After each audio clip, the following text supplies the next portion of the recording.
Init? Bakit pa ba to?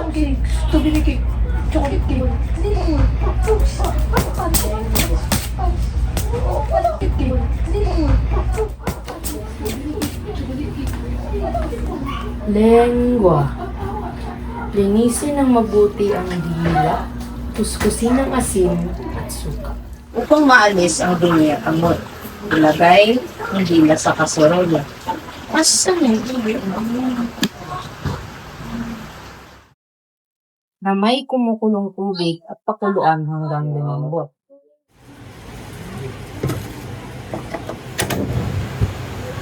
Tusukin ng dila para pumasok ang lasa. Pareho ba ito sa nangyari kay Papa? Tinusok din ba ang dila ni Papa? Kaya nawala ang mga salita niya.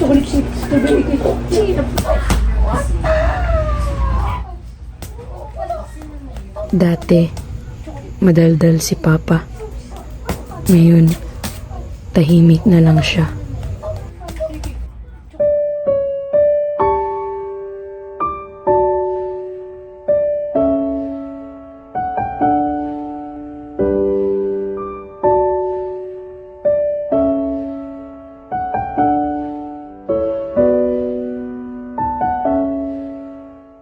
Alam mo ma, si Mika may boyfriend. Sino yun? Bakit hindi mo sinasabi sa amin?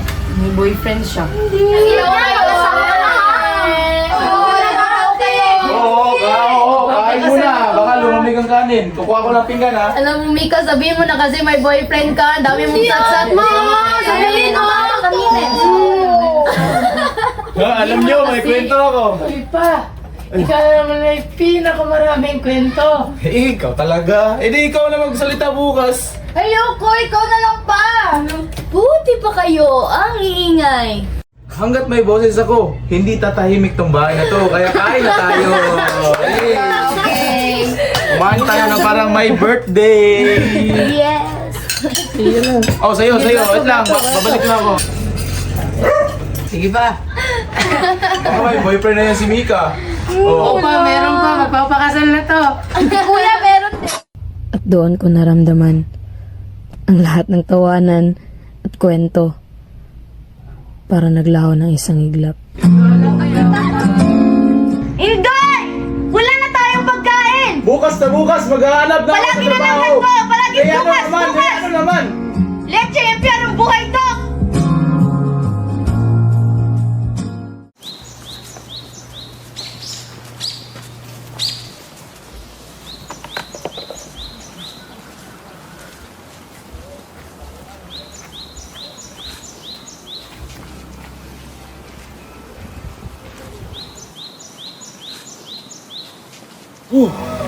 Kakayanin para sa pamilya ko.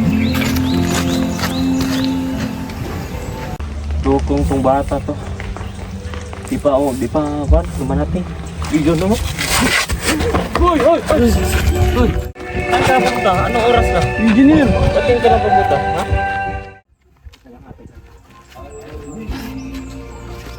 Anong oras na? At kayo ka naman pa din, ha? Sorry po. Sige, pasok. Batang to. Bilis! Kung batang to, tagal lumating. Konting-konti na lang talaga, tatanggalin ko na yun. Hindi kan pang matangkad.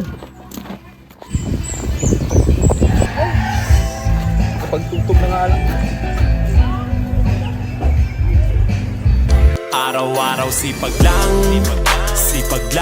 hayaan mo silang sa'yo'y humahadlang. Huwag ihinto, tuloy-tuloy mo lang. Diretso lang kahit meron pang humarang. Araw-araw sipag lang. Paglaro nga para mabawasan ang ating problema. Yun. Diamond, double, heart, club, 4 times, jack, 6 times, spade, 10 times. Hey. Talo. Teka lang. Wait. May bako naman tayo dito. Anong silbi ng trabaho natin doon? Sipag lang, hayaan mo silang sa'yo'y humahadlang.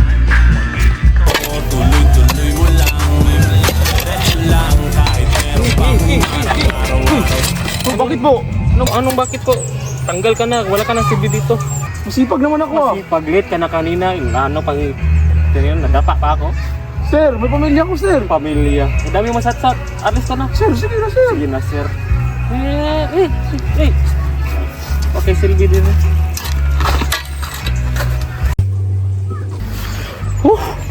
Paano na kayo pamilya ko nito? Wala na akong trabaho. Dave, alam mo ba, kanina tumingin siya sa akin mga 1.1 milliseconds. Alam mo yung kilig ko nandito, sobrang taas ng kilig ko, girl. Dave? Dave, okay ka lang? Ha? Parang may nawawala. Hindi ko alam kung ano. Baka pagod lang yung tatay mo. Siguro nga. Tara! Lengua! Lengua! Lengua! Lengua kayo dyan! 30 lang po ang serving! Neng! Neng! Bibili ka, Neng?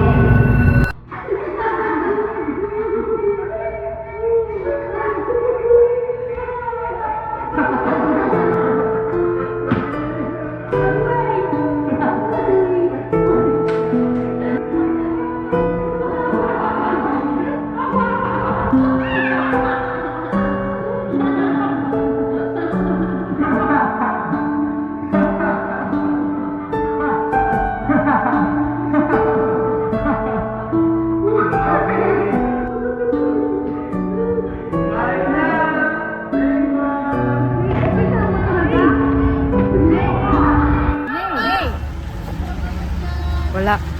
Sorry.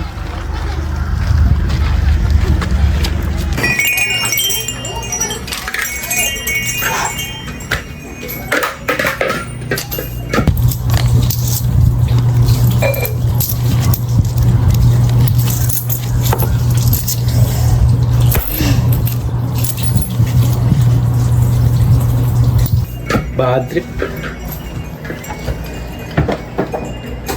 Wala na? Ganun na? Eh, naghahanap pa ako ng trabaho. Kuya! Eh, ikaw na ang papagawan! Dito ka lang. O tinatago mo lang yung hiya mo? Manahimik ka! Ako na lang maghahanap ng trabaho!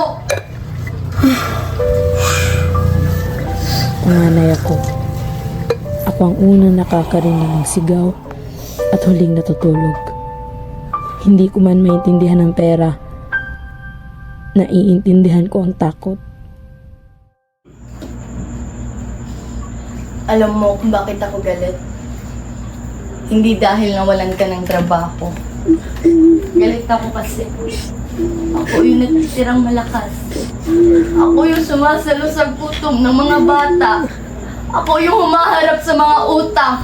Ako yung nagkukunwaring hindi ako takot. Para tayong nasa impyerno sa init. Pangako, magkakaroon tayo ng electric fan. Mas malalaking bintana at mas malalaking bahay. Hindi pa nga ako ang kailangan namin. Pasensya na. Tigilan mo yung pasensya mo. Hindi yan ang kailangan namin. Ikaw ang kailangan namin. Parang kinain ng job lang mga salita ko. Noong sinabi ni tatay yun, naalala ko ang kwento ng lengwa. Hindi lang na kinakain ng mayayaman. Niluluto, pinapaganda, ginagawang masarap. Pero ang dila ng tatay ko, hindi niluto, hindi binayaran. Kinaan ng gutom, ng hiya, ng kahirapan. Sabi nila, ibinenta ng ama ang kanyang dila sa Diablo. Sa amin, parang kinuha ito ng mundo nang walang kapalit.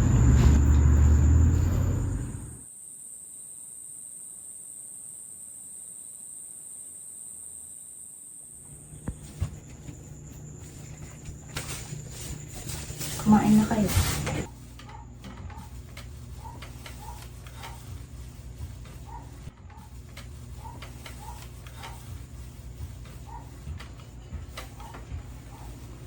Akala ko ang katahimikan ay kapayapaan.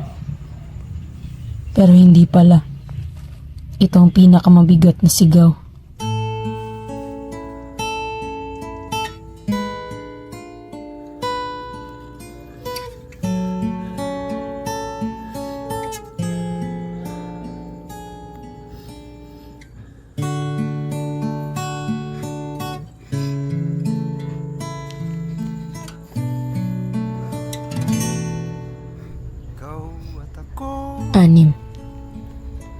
Anim na taong gulang lang ako. Pero alam ko na, hindi talaga diablong kumain ng dila ng tatay ko. Kinain ito ng kahirapan. Kinain ito ng sistemang mas pinapakinggan ng may pera at pinapatahimik ang mahirap. Hindi lang salita ang kinain ng diablo. Kinain niya ang dangal, ang boses, at ang karapatan naming marinig.